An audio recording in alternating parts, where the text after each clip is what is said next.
오늘의 주 뉴스입니다. 강릉선 KTX 탈선 사고 복구 작업이 오늘 새벽 완료됐습니다. 오전 5시 30분 첫 열차를 시작으로 정상 운행에 들어갔습니다. 권현숙 여사 사칭범에게 거액을 건네고 자녀 취업을 청탁한 혐의를 받는 윤장현 전 광주시장이 어제 새벽 귀국했습니다.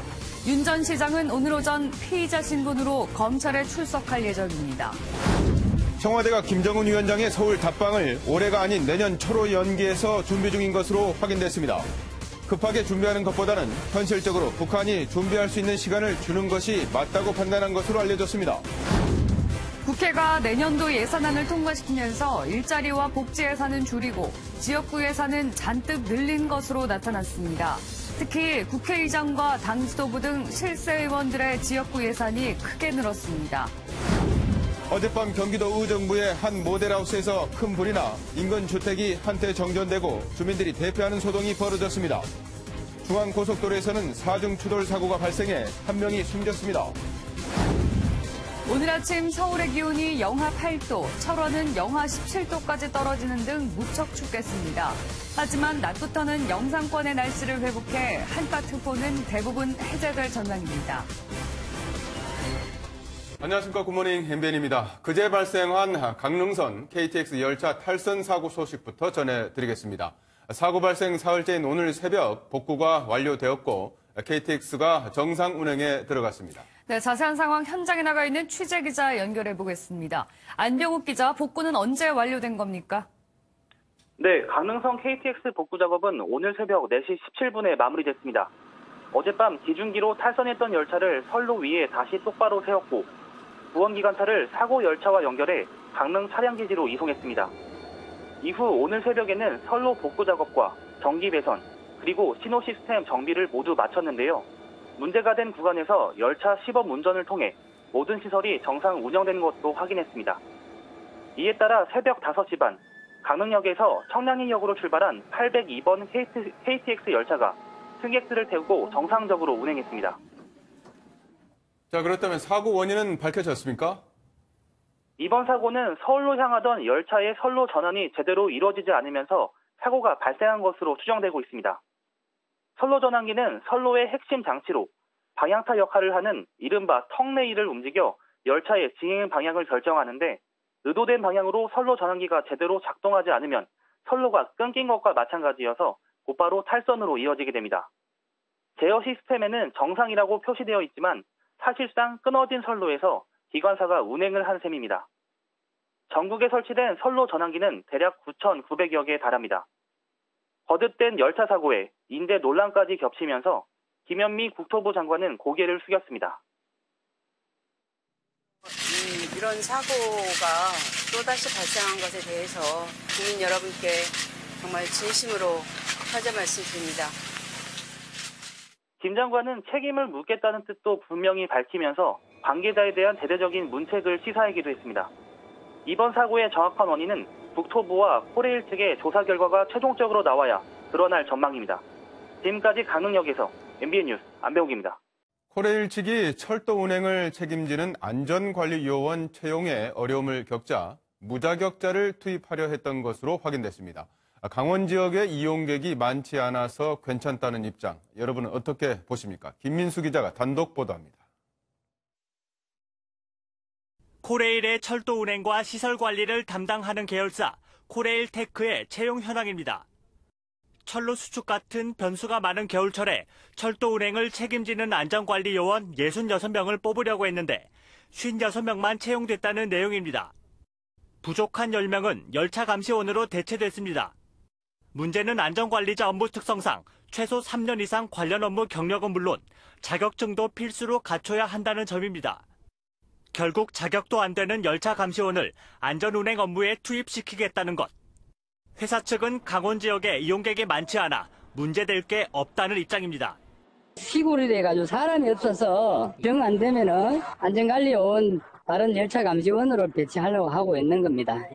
열차 감시원은 당장 오는 15일부터 태백선 민둥산역에 투입될 예정이었습니다.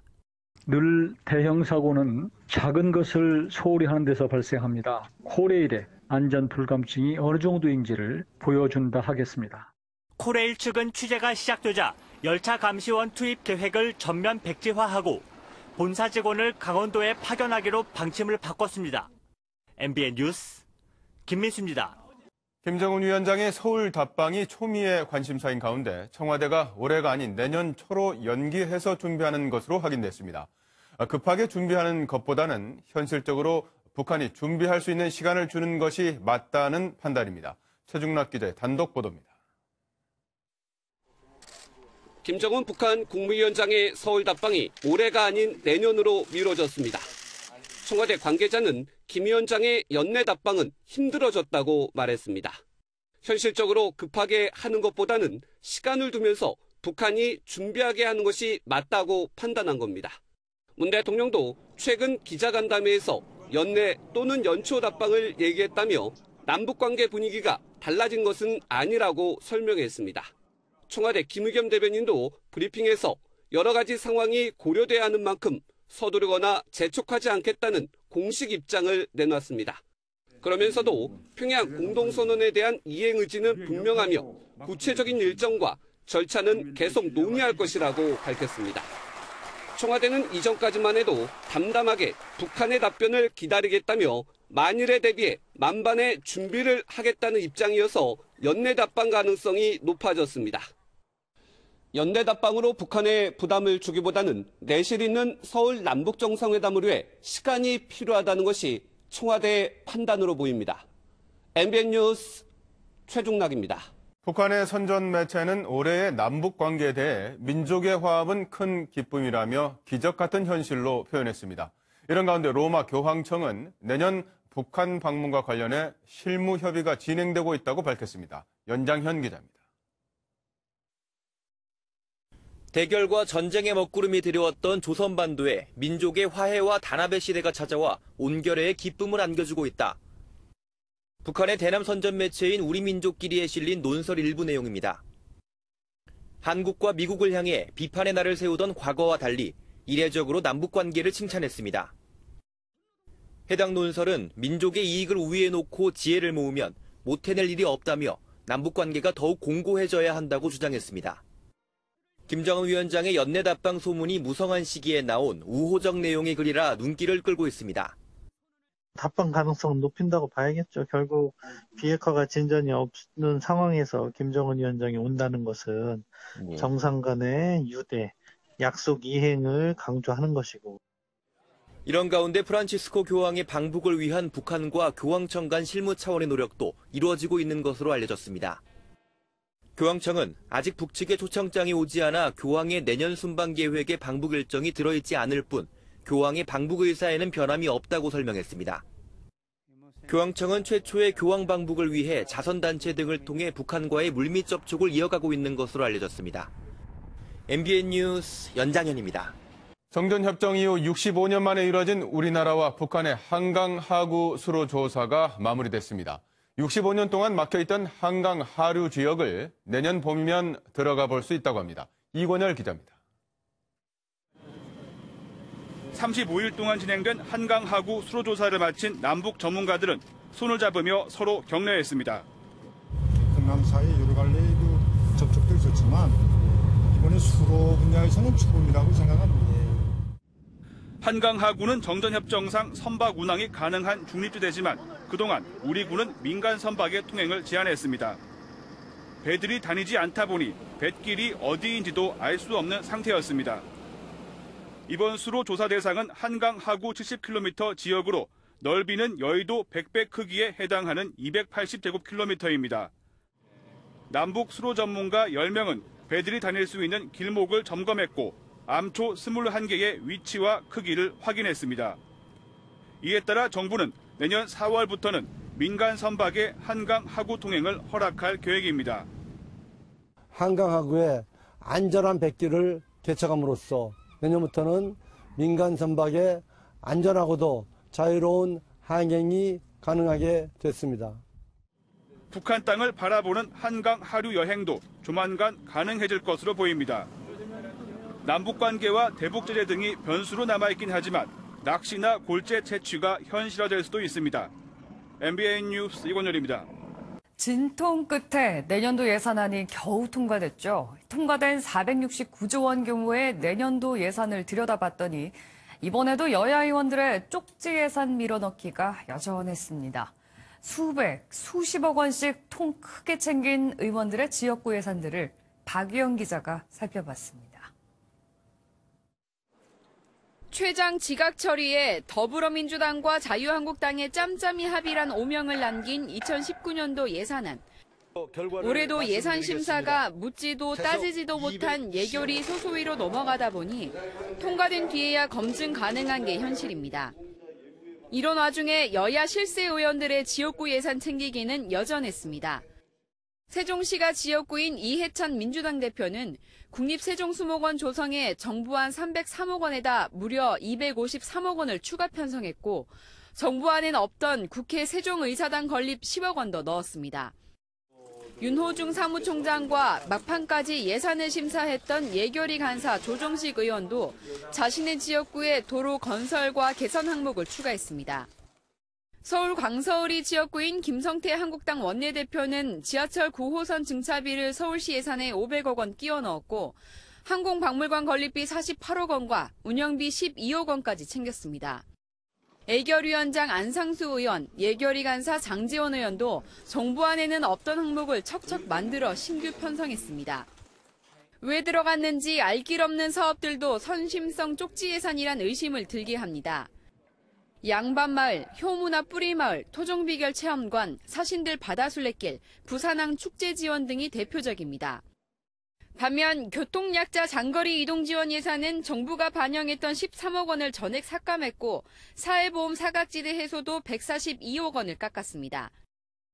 거대 양당이 그렇게 모여서 청년 등 일자리 예산 6천억 삭감하고 사회복지 1조 2천억 삭감하고 관행처럼 이어져 왔던 SOC 예산 1조 5천억 증액하시느라고 수고 많으셨습니다. 이런 가운데 문희상 국회의장 주재로 오늘 민주당과 한국당, 바른미래당 3당 원내대표가 회동하고 임시국회와 선거제 개혁 등을 논의할 예정입니다. MBN 뉴스 박영입니다. 선거제도 개혁을 요구하고 있는 손학규, 이정미 대표의 단식이 계속되고 있습니다. 현장을 찾은 김병준 자유한국당 비대위원장은 11일 원내대표 선거 이후에 논의해보겠다는 입장을 밝혔습니다. 최형규 기자입니다. 연동형 비례대표제 도입을 요구하며 단식 농성을 이어가고 있는 손학규 바른미래당 대표와 이정미 정의당 대표. 두 대표는 나란히 민주당과 한국당을 향해 올해 안에 선거제도 개혁 논의가 이뤄져야 한다며 목소리를 높였습니다. 의회의 권력을 제대로 잡고 의회의 책임도 제대로 잡고 그런 의미에서 선거제도를 개편을 해서 국민의 뜻이 제대로 반영되는 국회를 만들자. 겨우 이런 결과를 내려고 야3당을 그토록 비난하고 자유한국당과 손을 잡았습니까? 더불어민주당 의원 여러분의 양심에 묻습니다. 민주평화당은 촛불 집회가 열렸던 광화문 광장에서 집회를 열고 문재인 대통령도 선거제도 개혁에 동참하라고 촉구했습니다. 문재인 대통령이 말한 포용 국가가 가능하려면 포용적 선거제도가 뒷받침돼야 합니다. 김병준 자유한국당 비상대책위원장은 단식 중인 두 대표를 찾아 위로했습니다. 또 원내대표 선거가 지금 우리 지금 당면 과제니까 그 끝나고 난 다음에 한번 이런저런 정리를 해보겠습니다. 12월 임시국회에서 선거제도 개편 가능성이 점쳐지고 있지만 아직까지 민주당과 한국당의 공식적인 반응은 나오지 않고 있습니다. MBN 뉴스 최영규입니다. 자유한국당의 새 원내대표 경선은 김학용 의원과 나경원 의원의 양자 대결로 치러지게 됐습니다.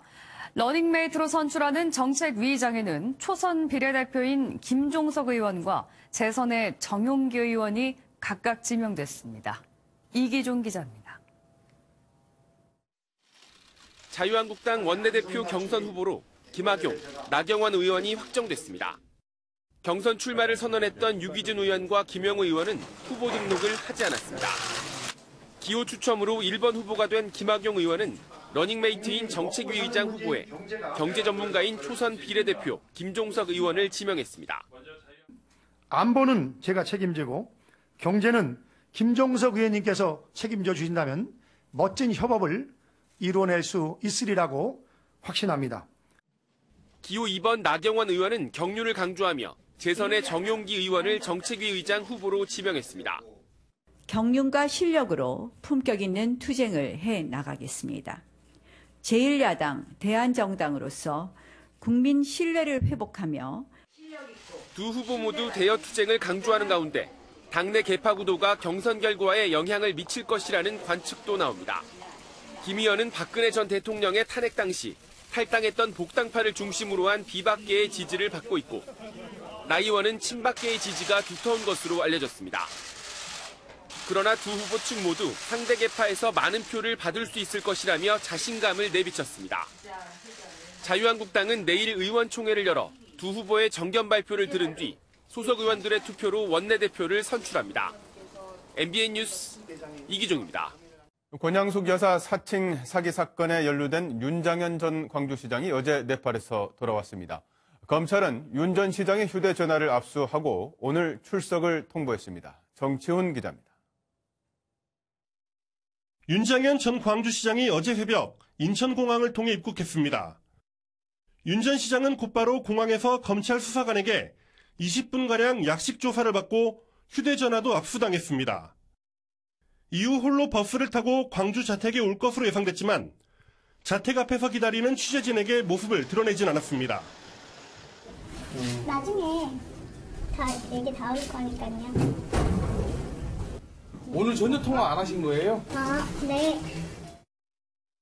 광주 모처에 머물며 변호사와 검찰 출석에 대비하고 있다는 관측도 흘러나왔습니다.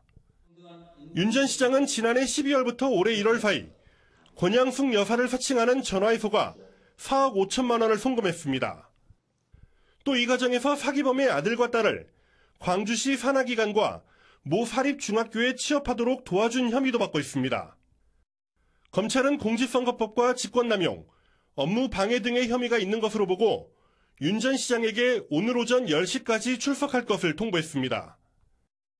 윤 전 시장에 대한 검찰 조사로 권양숙 여사 사칭 사기 사건 전모가 밝혀질지 관심이 모아지고 있습니다. MBN 뉴스 정춘우입니다.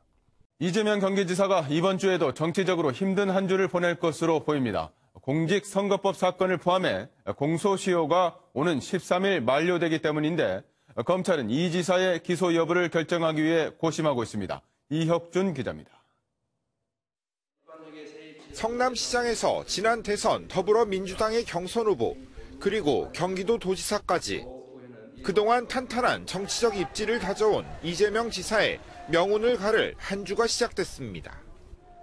검찰은 이 지사의 기소 여부를 결정하기 위해 주말에도 고심을 거듭한 것으로 알려졌습니다. 기소 의견으로 검찰에 송치된 이 지사 관련 사건은 모두 3가지입니다. 신형 강제 입원과 대장동 개발 업적 과장, 검사 사칭까지 모두 공직선거법상 허위사실 공표 혐의가 적용됩니다.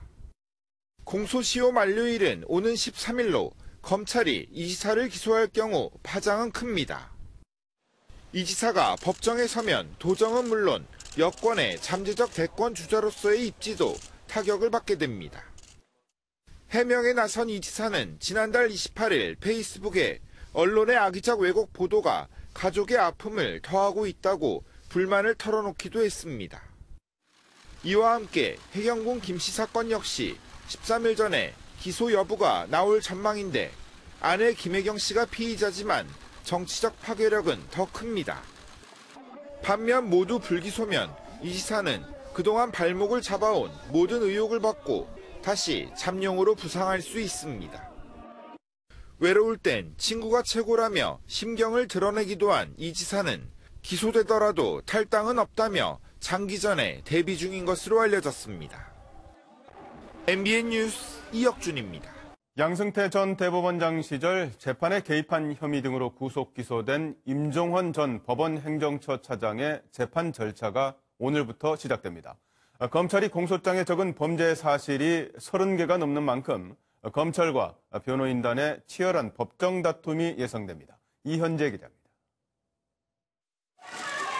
사법농단 의혹의 핵심 실무자로 지목돼 구속 기소된 임종원 전 법원행정처 차장. 임 전 차장은 양승태 대법원장 시절 일제 강제징용 피해자 재판에 개입하고 사법부의 비판적인 판사들을 부당하게 사찰한 혐의 등을 받고 있습니다. 서울중앙지방법원은 지난달 14일에 기소된 임 전 차장에 대한 첫 공판 준비기일을 오늘 오후 2시에 엽니다.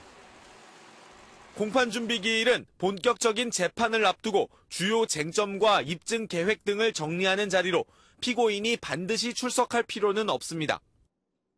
임 전 차장이 법정에 나오지 않을 가능성이 큰 가운데 검찰과 변호인단은 치열한 법정 다툼을 벌일 것으로 보입니다.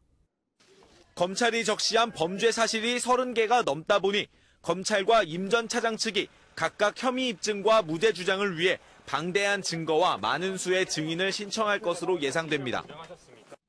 한편 검찰이 사법농단 의혹으로 수사 중인 박병대, 고영한 전 대법관에 대한 구속영장을 다시 청구할 방침인 것으로 전해졌습니다. 지난 7일 구속영장이 기각된 뒤 검찰은 강제징용 재판 개입과 판사 블랙리스트 자료 작성 혐의에 대한 보강 수사를 진행해 온 것으로 알려졌습니다. 검찰이 두 전직 대법관의 구속을 재시도하면서 당초 이달 중순으로 계획됐던 양승태 전 대법원장의 공개 소환 시기는 내년으로 미뤄질 가능성이 높아졌습니다. MBN 뉴스 이현재입니다. 어제 저녁 경기 의정부시의 한 모델하우스에서 화재가 발생해 주민들이 대피하는 소동이 벌어졌습니다. 강원도 고속도로에서는 4중 추돌 사고가 나 한 명이 목숨을 잃었습니다. 밤사이 사건 사고 소식 서동균 기자가 보도합니다. 시뻘건 불길이 타오르고 소방관들이 연신 물을 뿌려댑니다. 어젯밤 8시 40분쯤 경기 의정부시의 한 모델하우스에서 불길이 치솟았습니다. 화재 당시 모델하우스에는 사람이 없어 다행히 인명피해는 없었지만 인근 아파트 주민들이 대피하는 소동이 벌어졌습니다. 추가 피해를 우려한 한전 측이 전력 공급을 중단하면서 860세대가 10여 분 동안 정전을 겪기도 했습니다. 경찰과 소방당국은 1층에서 화재가 시작됐다는 목격자의 발언을 토대로 정확한 화재 원인을 파악할 계획입니다. 화물차의 앞부분이 심하게 찌그러져 있고 구급대원들이 운전자 구조를 시도합니다. 어제 저녁 9시 반쯤 중앙고속도로 하행선 횡성 IC 부근에서 4중 추돌 사고가 발생했습니다. 이 사고로 1.8톤 트럭 운전자 박모 씨가 숨졌고 2명은 경상을 입고 병원으로 옮겨졌습니다. 경찰은 현장에 스키드 마크가 없었던 점 등을 토대로 졸음운전을 했을 가능성 등 정확한 사고 원인 파악에 나섰습니다. MBN 뉴스 서동균입니다. 내년도 한미 방위비 분담금 책정을 위한 한미 실무회의가 내일부터 사흘간의 일정으로 서울에서 열리는데요. 트럼프 미국 대통령이 우리나라의 방위비 분담금을 현재의 2배까지 올리기를 원한다는 보도가 잇따르고 있습니다. 서영수 기자입니다. 트럼프 미국 대통령은 그동안 여러 차례 한국의 방위비 분담금을 올려야 한다고 주장해왔습니다. Fair burden sharing in support of the United States military presence. We don't get paid very much for this, do we? 지난 3일에는 트위터를 통해 미국의 국방비 규모가 미쳤다며 다시 한번 방위비 분담금 문제를 꺼내들었습니다. 여기에 최근 트럼프 대통령이 한국의 방위비 분담금을 현재 2배까지 올리기를 원한다는 미국 언론의 보도까지 잇따르는 상황. 현재 우리나라가 부담하고 있는 방위비 분담금은 약 9,300억 원인데 트럼프 대통령의 말대로 2배로 늘리게 되면 약 1조 8천억 원이 됩니다. 트럼프 대통령이 압박에 나선 가운데 내년부터 적용되는 한미 방위비 분담금 체결을 위한 10번째 회의가 내일부터 13일까지 서울에서 열립니다. 지난달 열린 9차 회의에서 협상에 일부 진전이 있었던 것으로 알려진 가운데 한미 양측이 이번 회의에서 최종 합의에 이를 수 있을지 주목됩니다. MBN 뉴스 서영수입니다. 중국 정부가 화웨이 최고 재무 책임자 멍완저우 부회장의 체포에 항의하기 위해 지난 주말 미국과 캐나다 대사를 잇따라 불렀습니다. 중국 내에서는 미국산 제품에 대한 불매운동 움직임까지 나타나면서 미중 무역 갈등의 불확실성이 다시 제기되고 있습니다. 박통일 기자입니다. 중국 외교부는 주말 동안 베이징에 주재 중인 캐나다와 미국 대사를 잇따라 초치해 강한 항의 의사를 전달했습니다. 分别向加方和美方表明了严正立场，要求对方立即对拘押理由作出澄清，立即释放被拘押人员。 러위청 중국 외교부 부부장은 미국이 체포영장을 철회해야 하며 미국의 행동에 따라 추가적인 조치를 취할 것이라고 말했다고 중국 외교부는 밝혔습니다. 중국에선 미국산 제품에 대한 불매운동 움직임도 일고 있습니다. 중국 언론에 따르면 한 기업은 애플 아이폰을 사는 직원들에게 상여금을 깎겠다는 사내 지침을 내렸습니다. 화웨이 등 중국산 휴대전화 제품을 구매하는 직원에게는 보조금을 지급하는 기업들도 나타났습니다. 캐나다와 중국 간 갈등이 고조되면서 캐나다 무역사절단이 중국 정부의 보복에 대한 우려로 중국 방문 계획을 취소하는 상황도 이어졌습니다. 미국 기업인 시스코 역시 지난 7일 직원들에게 보낸 이메일을 통해 불필요한 중국 여행을 자제할 것을 주문한 것으로 전해졌습니다. 잠시 휴전에 들어갔던 미중 무역전쟁의 불확실성 또한 다시 고조되면서 멍 부회장 체포의 파장이 갈수록 커지고 있습니다. MBN 뉴스 박통일입니다. 마크롱 대통령의 퇴진을 요구하는 프랑스의 노란조끼 시위가 4주째 이어졌습니다. 지난 주말에는 12만여 명이 모였는데요. 장갑차까지 등장해서 마치 전쟁터를 방불케 했지만 다행히 큰 사고 없이 집회가 마무리됐습니다. 보도에 장명훈 기자입니다. 프랑스 파리 중심가의 노란조끼 시위의 흔적이 가득합니다. 마크롱 프랑스 대통령의 이름이 적힌 낙서를 지우는 작업이 진행되고 부서진 건물 외벽을 복구하는 작업도 한창입니다. 임시 폐쇄됐던 에펠탑과 개선문도 다시 개장했습니다. 끔찍한 주말을 보낸 시민들은 앞으로 있을 시위를 우려합니다. Trop loin maintenant. On va pas avoir tous les samedis les commerces. On est commerçant, on travaille plus. Alors je comprends les revendications. 관광객들도 샹젤리제 거리 등 파리 중심가를 피해야만 했습니다. We are very concerned with the security about what happened here, and we don't worry because we don't come to the danger zone like the Champs-Élysées. We don't come. 지난 주말 12만여 명이 참석한 노란조끼 시위는 마치 전쟁터를 방불케 했습니다. 시위대가 경찰에게 돌을 던지며 저항하자 경찰은 물대포와 체류탄으로 대응했고 급기야 장갑차까지 등장했습니다. 135명이 다치고 1000여 명이 연행됐습니다.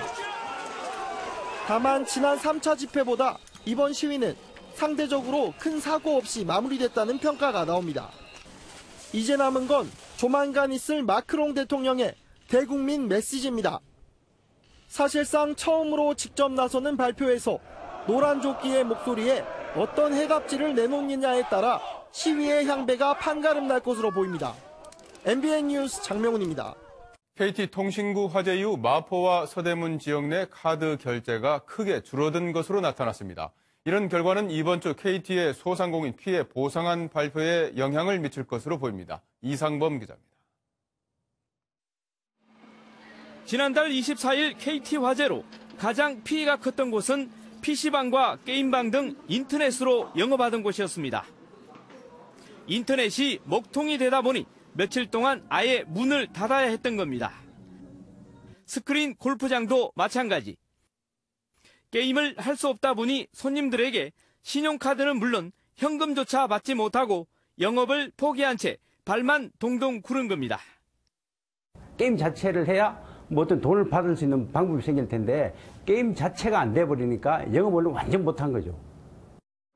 직간접적으로 피해를 봤다며 소상공인연합회에 접수를 한 사람은 지금까지 300명 가까이 됩니다. 스크린 골프장처럼 일부 업체는 접수를 하지 않고 있어 피해 규모는 더 늘어날 것으로 예상되는 상황. 이런 가운데 KT 화재 이후 이틀 동안 서대문과 마포군의 신용카드 결제액이 크게 준 것으로 나타났습니다. 한 주 전과 비교하면 무려 30억 원이나 줄어들었습니다.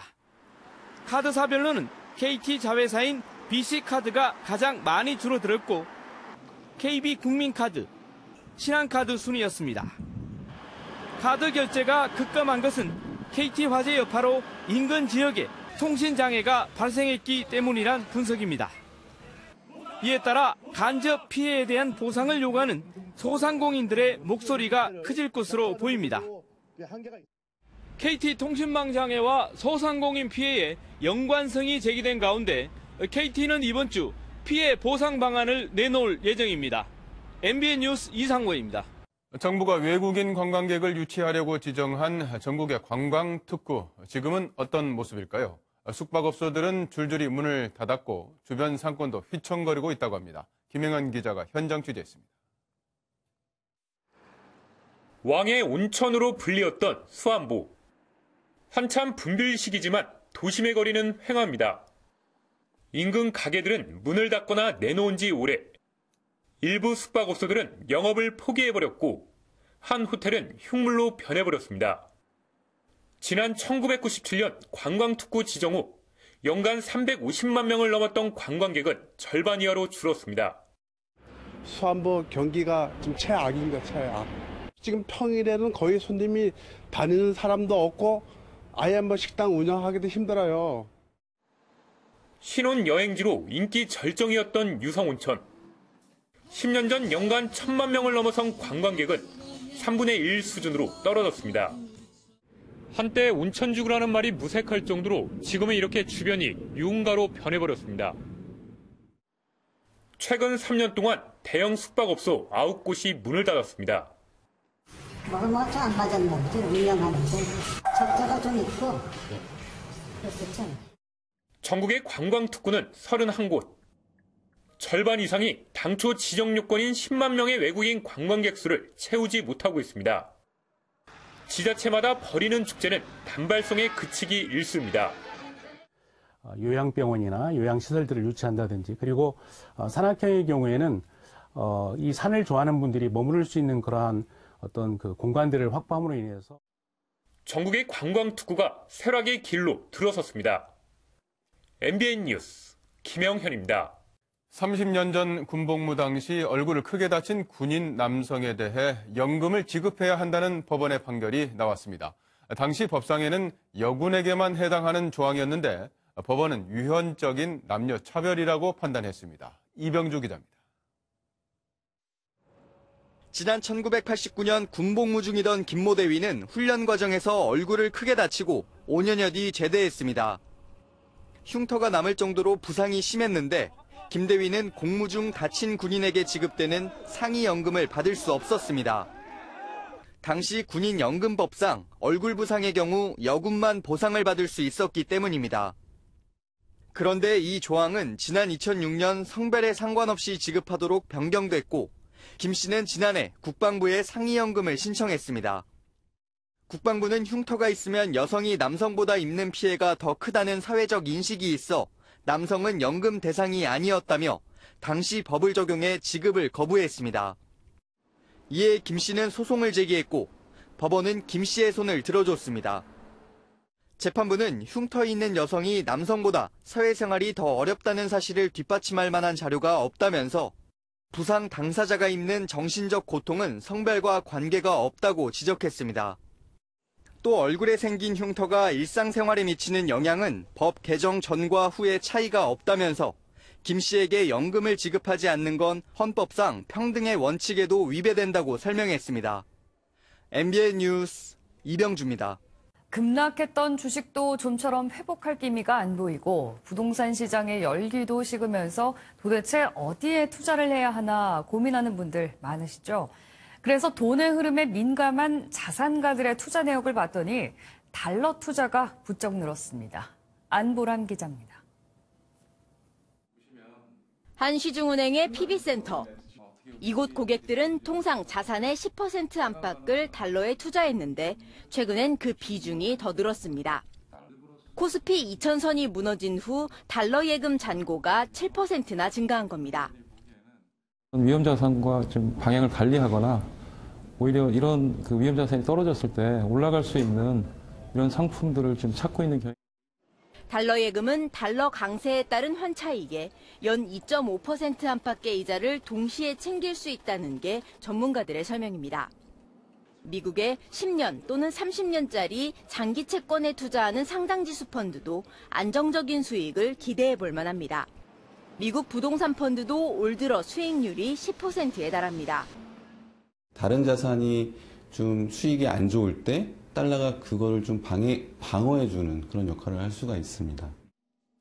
전문가들은 다만 환율 변동으로 손실을 볼 수 있는 만큼 달러 투자는 위기에 대비해 자산 일부만 투자하는 방어적인 접근이 필요하다고 조언합니다. MBN 뉴스 안보라입니다. 국내 사망 원인 1위는 암. 작년 한 해 우리나라에서 숨진 사람 10명 중 3명은 바로 암 때문이었습니다. 하지만 올해 노벨의학상을 받는 혼조 교수는 가까운 미래에 암으로 숨지는 일은 없을 것이라고 말했습니다. 이만영 기자가 보도합니다. 작년 한 해 한국에서 숨진 10명 중 3명은 암 때문이었습니다. 세계보건기구 WHO는 올해 전 세계에서 960만 명이 암으로 사망할 거라고 전망했습니다. 그런데 혼조 다스쿠 교수는 2030년이 되면 암으로 숨지는 사람이 없을 거라고 말합니다. Cancer may not completely disappear, but be controlled by immunotherapy. Cancer may become one of the chronic diseases. 스톡홀름에서 열린 노벨상 수상기념 강연 자리에서 설명한 내용입니다. 그는 면역 치료가 암 환자들의 삶의 질을 유지하는 데 큰 도움이 될 거라고 말합니다. You still have a tumor, but no growth. You can keep your quality of life. 혼조 교수는 암세포가 인간의 면역 체계를 피하는데 PD-1 단백질이 작용한다는 것을 발견해 올해 노벨 생리의학상 수상자로 선정됐습니다. 혼조 교수의 연구 결과 면역 기능을 재작동시키는 새로운 암 치료약이 개발되기도 했습니다. 인간이 암을 정복하는 날이 성큼 다가오고 있습니다. MBN 뉴스 이만영입니다. 극장가에는 30, 40대 남성 배우들이 대부분 주인공을 맡고 있는데요. 최근 연기력이 돋보이는 젊은 배우들이 잇따라 나와 남성 배우 기근 현상을 해소할지 주목됩니다. 이동훈 기자가 보도합니다. 신나는 스윙 리듬 속에 현란한 탭댄스가 눈길을 사로잡습니다. 영화 스윙 퀴즈는 1951년 거제 포로 수용소에 탭댄스 팀이 있었다는 설정입니다. 실제로 종군 기자가 찍은 포로 수용소 사진에서 영감을 얻어 만든 뮤지컬 로기수가 원작입니다. 아이돌 그룹 엑소로 데뷔해 영화 신과 함께 등에서 주목받은 도경수가 주인공입니다. 레슨도 받고 혼자서 연습도 많이 했던 것 같아요. 가장 중요했던 게 그냥 운동화를 신던지 슬리퍼를 신던지 뭐 맨발이라든지 그럴 때도 계속 평소에 계속 바닥을 두드렸던 것 같아요. 배우 이나영의 복귀작이자 2018 부산국제영화제 개막작으로 선정됐던 뷰티풀 데이즈. 여기서 장동윤은 이나영의 아들인 조선족 대학생 젠첸 역을 맡아 호평을 받았습니다. 장동윤은 편의점 강도를 잡아서 뉴스에 나왔다가 데뷔한 독특한 이력의 연기자입니다. 젠첸이라는 캐릭터를 뭔가 좀 선입견을 가지고 어떤 틀에 안 가두려고 했던 게 컸던 것 같아요. 어떤 감정을 좀 정해두려고 하지 않았어요. 그러다 보니까 좀 자유롭게 이게 복합적인 감정인데 20대 남성 배우들이 부족한 우리 영화계에 두 또래 배우들이 단비가 돼줄지 관심을 모으고 있습니다. MBN 뉴스 이동훈입니다. 산림청 소속 당국자들과 전문가 등 10명으로 구성된 남북 산림협력 남측 현장 방문단이 평양 방문을 위해 오늘 중국 베이징으로 출국합니다. 남측 방문단은 베이징을 거쳐 방북해 내일부터 사흘간 평양에 머물며 현지 양묘장 등을 방문하고 남북 산림협력 추진을 위한 실무 협의도 진행할 계획입니다.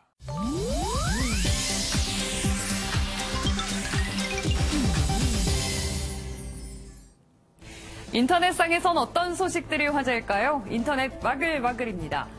택시기사의 친절에 감동을 받은 미국인 여행객이 태국으로 이민까지 결심했다는데요. 대체 무슨 사연일까요? 공항에 가기 위해 택시를 탄 여행객. 깜빡하고 1,000만 원에 달하는 거액을 택시에 두고 내리고 만 건데요. 돈을 발견한 택시 운전사는 즉시 경찰에 신고했고 여행객은 무사히 돈을 찾을 수 있었다고 합니다. 큰 돈을 잃어버리고 충격에 빠졌던 여행객은 감사 인사와 함께 태국 이민까지 결심했다는데요. 여행객을 감동시킨 태국의 택시 운전사, 국가 이미지 상승에도 한몫하셨네요. 오렌지 주스가 치매 예방에도 도움이 된다는 연구 결과가 나왔습니다. 미국 연구팀이 20여 년에 걸쳐서 추적한 결과 오렌지 주스를 매일 한 컵씩 마신 남성이 그렇지 않은 남성보다 치매에 걸릴 확률이 47%나 적게 나타난 것으로 알려졌습니다.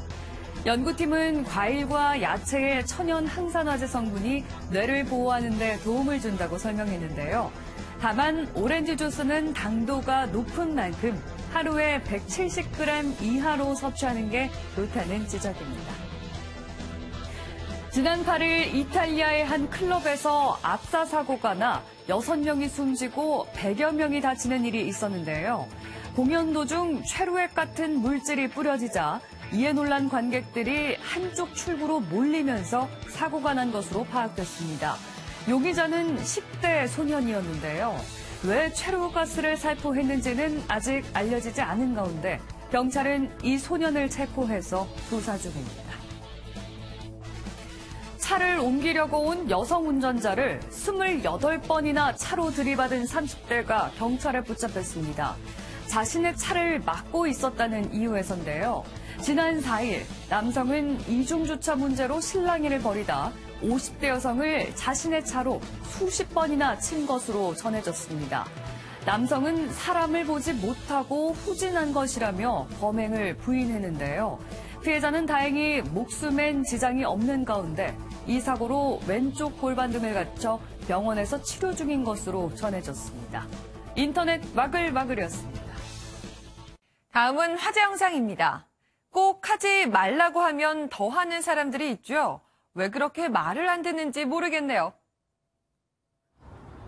여성이 힘겹게 오르고 있는 이곳은 이집트 피라미드입니다. 심지어 이 여성 무슨 배짱인지 옷을 벗어던지고 누드 사진까지 찍었는데요. 이집트에서 피라미드에 오르는 것은 불법, 최대 3년의 징역형에 처할 수도 있습니다. 한 덴마크 사진작가가 SNS에 올린 이 영상. 비판의 목소리가 커지는 가운데 일각에선 영상이 가짜일 수 있다는 주장이 나왔다네요. 인과응보, 뿌린 대로 거두는 법. 그러니 처음부터 이 추격전의 끝은 이미 정해져 있었을지도요. 미국 오클라호마 시티입니다. 자동차 한 대가 폭주하고 있는데요. 유턴하는가 싶더니 360도 고개 운전까지 선보이며 경찰의 추격을 이리저리 피해갑니다. 하지만 그렇게 한참을 도망치다 어딘가에 부딪혀 사고가 나고 마는데요. 결국 체포된 운전자, 끝이 좋을 리 있나요? 여기 제대로 물 만난 사람이 있는데요. 이걸 철이 없다고 해야 할까요? 낙천적이라고 해야 할까요? 한 남자가 자동차 뒤에 매달려 수상 스키를 타고 있습니다. 보시다시피 이곳은 강도 바다도 아닌 도로 위인데요. 폭우로 물에 잠긴 도심 한복판에서 수상 스키라니. 침수로 주민들의 근심은 이만저만이 아닐 텐데 어째 이분은 이마저도 즐기는 모습이네요. 지금까지 굿모닝 월드였습니다.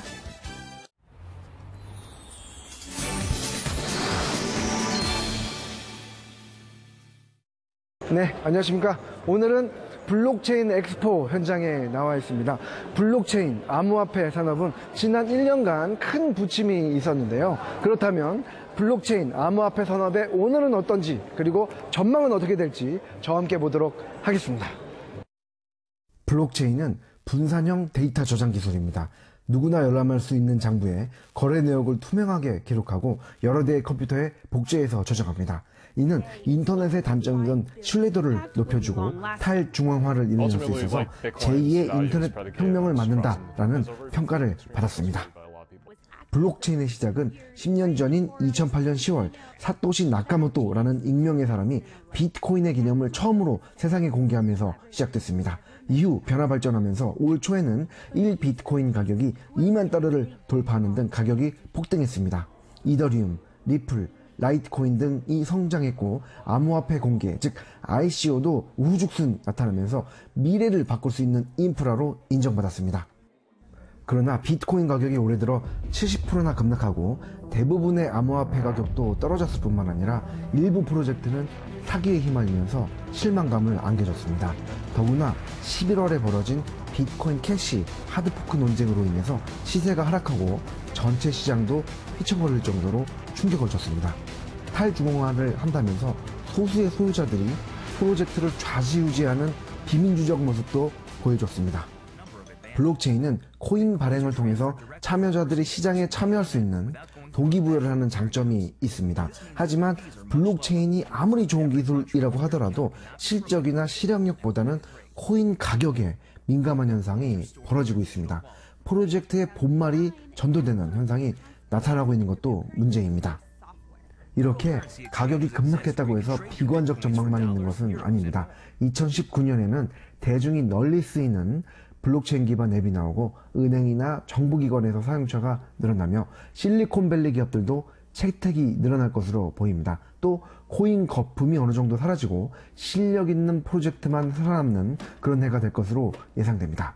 네, 이처럼 블록체인 기술은 산업의 근본을 바꿀 만한 그런 기술로 널리 인정받고 있습니다. 하지만 지금 필요한 것은 자금 유치나 또는 기술, 조금 더 좋은 기술을 개발하는 것보다 쓸모를 찾는 것, 즉 현재 문제를 해결하는 것을 증명해 보이는 것이 제일 필요한 것 같습니다.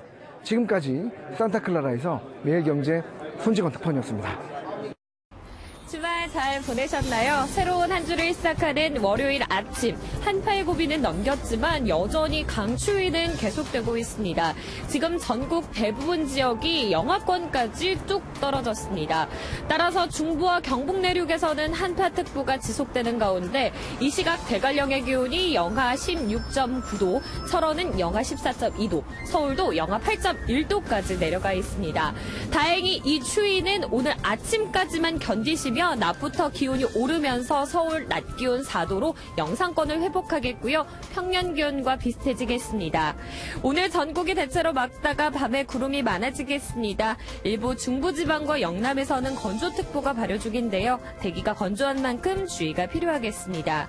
이 시각 춘천의 기온 영하 11.3도, 청주 영하 8.2도, 울산 영하 4.3도로 어제보다는 3도에서 4도가량 높게 출발하고 있습니다. 낮부터는 영상권을 회복합니다. 서울 4도, 대전과 전주 5도, 대구와 광주 7도로 강추위가 누그러지겠습니다. 내일 새벽에는 제주도에서부터 비나 눈이 시작돼 낮에는 전국으로 확대되겠습니다. 길게 이어지지 않고요. 밤이 되면 대부분 그치겠습니다. 오늘 낮부터 추위는 누그러들지만 아침 공기는 여전히 차갑습니다. 방심하지 마시고요. 따뜻하게 입고 나오세요. 지금까지 충무로역에서 날씨 전해드렸습니다.